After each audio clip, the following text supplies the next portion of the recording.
ఇది real story, మొత్తం వినండి. ఫుల్య అండ్ సీత అనే ఇద్దరు దంపతులు ఉండేవాళ్ళు.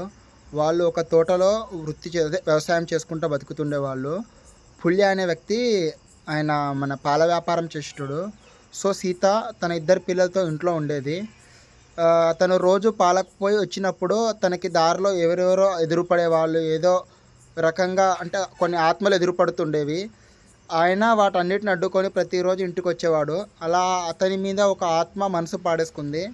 ఇక అతను ఎక్కడ పోయినా ఆయన కోసం అది వెయిట్ చేయడము అండ్ తన తన ఆవరణలోనే ఉండడము అలాంటివి చేసేది. ఈ ఫుల్య అనే వ్యక్తి అది ఆత్మని ఎలా గుర్తుపడుతుండేనంటే, ఈయన పోయేటప్పటికి ఈయన ఎడ్ల బండి పైన పోయేటోడు. సో ఎడ్లు ఆగిపోయేటివి, అక్కడ ముందుకు అడుగు వేయకుండా ఆగిపోయేటివి. సో ఇక అట్లా అక్కడ ఏదో ఉంది అని ఈయనకు అర్థమయ్యి ఈయన ఒక సిగరెటో బీడియో కాల్చేసరికి అది మాయమైపోతుండే. సో నెక్స్ట్ పార్ట్ 2లో చెప్తాను. ఇట్లా నేను ప్రతిదీ చెప్తాను, చూస్తాను.